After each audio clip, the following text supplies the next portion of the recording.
Na sequência da oração modelo ensinada por Cristo, logo após chamar a Deus de nosso Pai, é feita a primeira petição, de que através de nós o nome de Deus seja santificado diante do mundo. A segunda petição também está relacionada a Deus e diz: venha o teu reino. Desde o início do seu ministério, Jesus teve como tema central de sua mensagem o reino de Deus. Fato que fica bem evidente nos evangelhos sinóticos.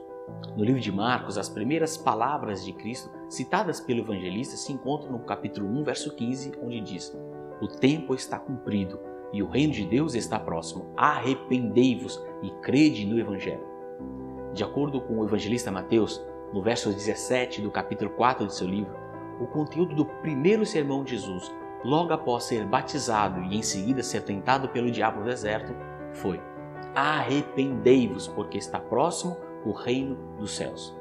No livro de Lucas, no capítulo 4, verso 16 em diante, falando desse mesmo momento, diz que no dia de sábado, em Nazaré, Jesus entrou na sinagoga e levantou-se para ler: o Espírito do Senhor está sobre mim, porque Ele me ungiu para pregar as boas novas aos pobres, Ele me enviou para proclamar liberdade aos presos e restauração da vista aos cegos, para libertar os oprimidos e proclamar o ano da graça do Senhor. O texto escolhido por Jesus para ler é a versão grega do livro de Isaías, no capítulo 61, verso 1 e 2. Essa era uma profecia que anunciava a chegada do Messias escatológico. Assim, ao Jesus dizer: hoje se cumpriu a escritura que vocês acabaram de ouvir, ele estava anunciando a chegada do reino do Messias, enviado por Deus. Mas Jesus propositalmente omitiu uma linha final do texto de Isaías que diz: o dia da vingança do nosso Deus. Os judeus acreditavam que a chegada do reino do Messias daria início a um período de supremacia nacional de Israel, o qual iria se vingar de seus inimigos. A visão deles desse reino messiânico era de um reino terrestre e temporal que prepararia a chegada do reino definitivo de Yahvé.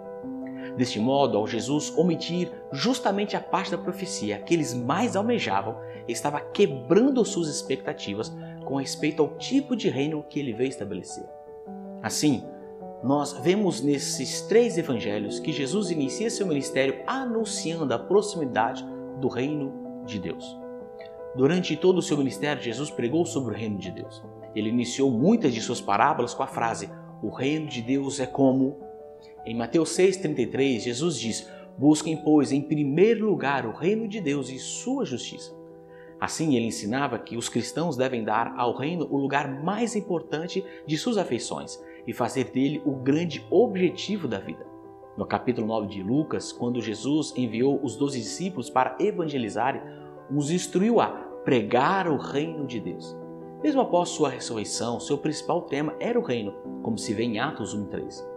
O Sermão do Monte, onde Jesus ensina a oração do Pai Nosso, é considerado o sermão inaugural de seu reino. Nele, Jesus apresenta as condições para a cidadania deste reino. Assim, o Sermão do Monte é ao mesmo tempo o discurso inaugural de Cristo como Rei e também a constituição de seu reino. Nas bem-aventuranças que abrem seu sermão, Jesus delineia as características das pessoas que serão súditas de seu reino. E por duas vezes ele diz: deles é o reino dos céus. No capítulo 17 de Lucas, os fariseus questionavam a Jesus a respeito do reino de Deus, o qual respondeu: o reino de Deus não vem com aparência exterior. Quando Jesus foi julgado por Pilatos, esse o perguntou: você é o rei dos judeus? E em sua resposta, Jesus disse assim: o meu reino não é deste mundo. Se fosse, os meus servos lutariam para impedir que os judeus me prendessem, mas agora o meu reino não é daqui. João 18,36. O apóstolo Paulo diz em Filipenses 3,20: pois a nossa pátria está nos céus, de onde também aguardamos o Salvador, o Senhor Jesus Cristo. Para entrar nesse reino, que é de natureza espiritual, se requer primeiramente um novo nascimento espiritual. Assim, como nascemos fisicamente para entrarmos neste mundo, assim também necessitamos nascer de novo do Espírito de Deus para entrarmos no reino espiritual de Deus.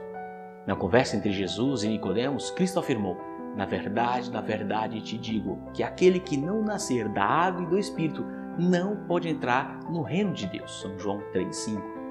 No livro O Grande Conflito, Ellen White comenta nele a seguinte questão: a expressão reino de Deus designa tanto o reino da graça quanto o da glória.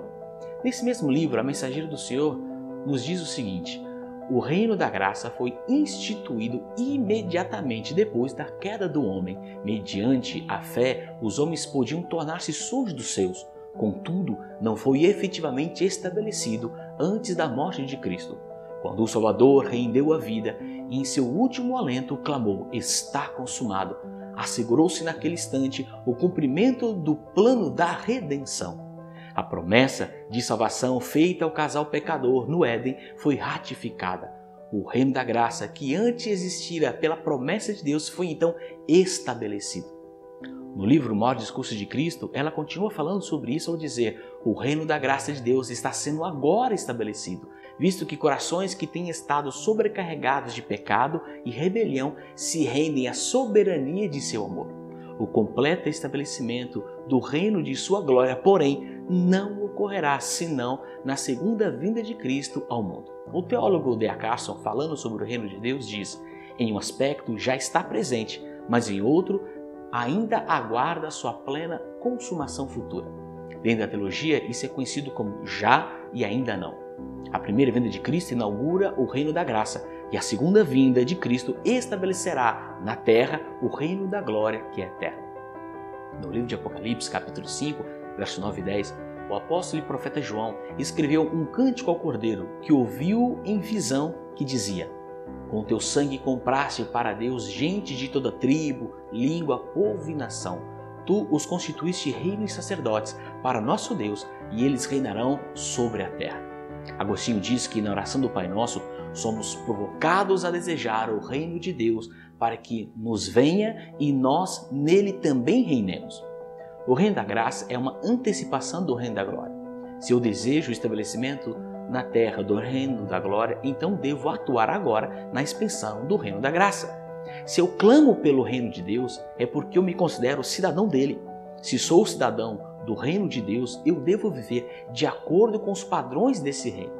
Portanto, quando eu oro, venha o teu reino, estou dizendo que aceito a cidadania do reino de Deus e que desde já o reino da graça atua dentro de mim e anseio o dia da chegada do reino da glória.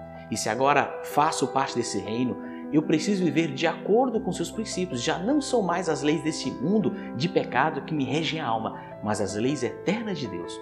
No terceiro volume das Institutas, Calvino diz que, depois de sermos incitados a rogar a Deus que põe em sujeição e por fim aniquile completamente a tudo quanto cause mancha em seu sacro nome, então acrescenta-se outra petição, semelhante e quase a mesma: que seu reino venha.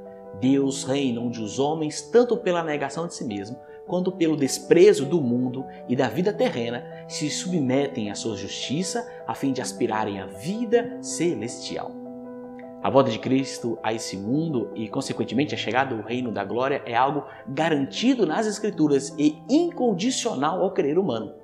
Martinho Lutero diz que o reino de Deus se estabelece por si mesmo, ainda que não peçamos, embora devamos pedir que ele se estabeleça também em nós. Ainda que o estabelecimento do reino de Deus seja certo, Ellen White diz que seu reino não virá enquanto as boas novas de sua graça não houverem sido levadas a toda a terra. Assim, quando nos entregamos a Deus e ganhamos outras almas para Ele, apressamos a vinda de seu reino. Unicamente aqueles que se consagram a seu serviço oram com sinceridade: venha o teu reino. Pedir pela vinda do reino é fazer um compromisso de agir com sua expansão. Só posso fazer essa petição se estiver disposto a atuar como embaixador de Cristo e proclamar aos outros as maravilhas de seu reino.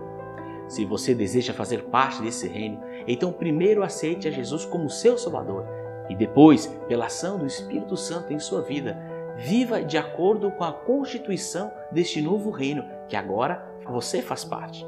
Esses dois processos são chamados respectivamente de justificação e santificação. E agora, como cidadão do reino eterno, seja o sal da terra, a luz do mundo, para que as suas boas obras glorifiquem a Deus, seu Pai, que estás nos céus. Pai nosso que estás nos céus, santificado seja o teu nome. Venha o teu